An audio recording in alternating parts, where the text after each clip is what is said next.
Today, we're not just talking about AI, we're going to figure out how to build an AI future we can actually trust. So, let's jump right in. Okay, so you've probably heard stories about AI messing up, right? Getting facts wrong or creating those super weird images with six-fingered hands. But have you ever stopped to think about what happens if that failure isn't an accident? What if someone could deliberately trick an AI and turn a helpful tool into, well, a weapon? And that's a really critical distinction to make. This isn't about fixing some simple bug in the code.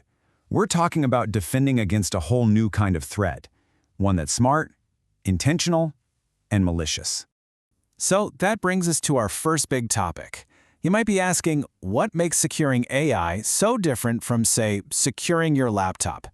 Well, with traditional software, we're often focused on stopping accidental errors or crashes. But with AI security, man, it's a whole different ballgame.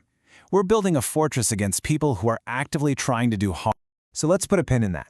What is secure AI exactly? It's not about fixing glitches. It's the whole discipline of stopping bad actors. People who want to steal your incredibly valuable model, corrupt its results, or even trick it into doing something really dangerous. Okay, so if the goal is to build this fortress, how in the world do we do it? Well, you can't just build a wall at the very end and call it a day. Nope. Security has to be baked in at every single step of an AI's life, from the moment it's conceived to the day it's out in the world. And here's the roadmap for our fortress.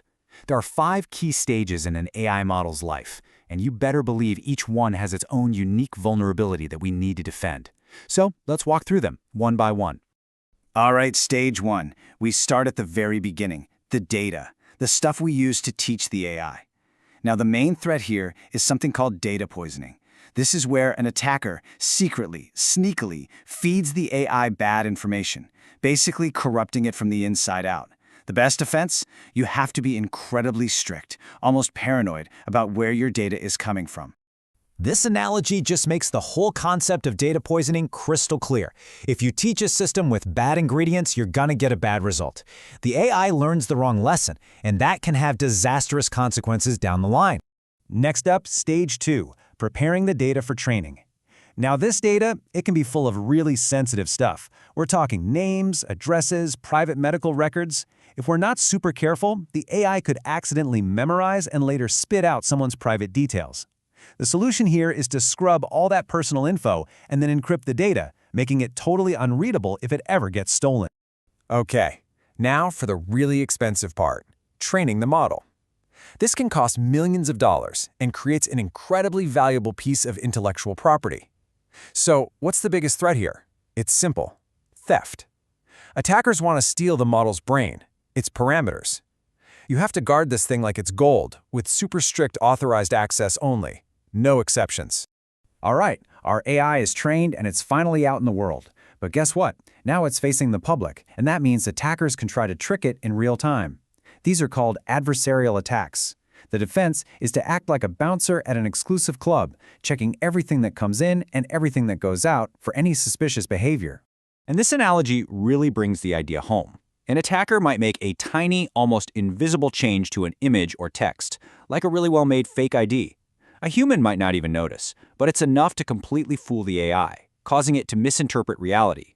And think about the stakes. Imagine a self-driving car seeing a stop sign and thinking it's a speed limit 100 sign. Yeah, not. And finally, stage 5.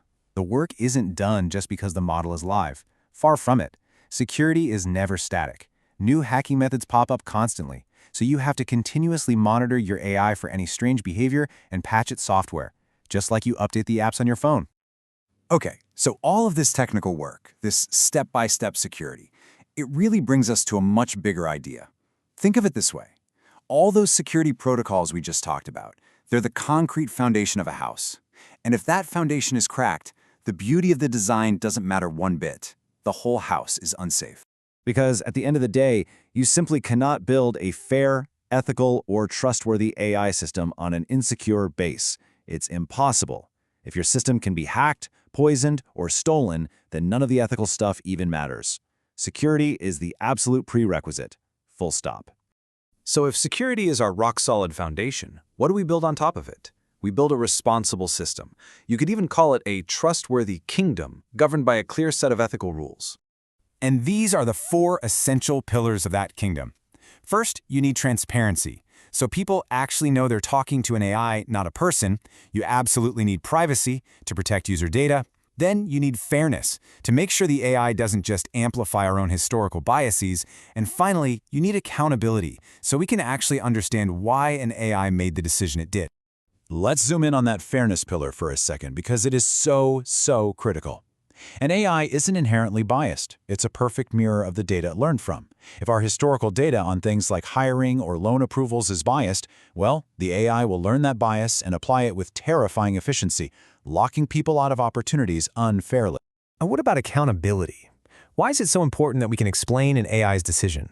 Well, think about it. We would never accept a "because I said so" verdict from a human judge. So why should we accept it from an algorithm? For people to trust AI with big, life-altering decisions, we absolutely have to know the why behind them. And this isn't just some academic theory anymore. These principles of security and responsibility, they're being translated into real-world frameworks, tools, and, maybe most importantly, laws. Yeah, building AI responsibly is quickly becoming a legal requirement. We're talking about data privacy laws like GDPR that can carry fines in the hundreds of millions of dollars. Non-discrimination laws are now being applied to algorithmic decisions, and the courts are scrambling to figure out who is liable when an AI causes real harm. Getting this wrong doesn't just hurt your reputation, it can land you in some very serious legal and financial hot water. So let's just do a quick recap of the security side of things. This table lays out that entire AI lifecycle we walked through, clearly matching each stage with its biggest threat and its most effective defense. This is basically the playbook for building that secure foundation we've been talking about. And this really brings us to our final thought. We've seen how to secure AI, and we've talked about the ethical pillars needed to make it responsible. But as these incredibly powerful systems become the architects of more and more of our world, it leaves us with a question that everyone, not just the developers, needs to answer. Who is the architect of its values?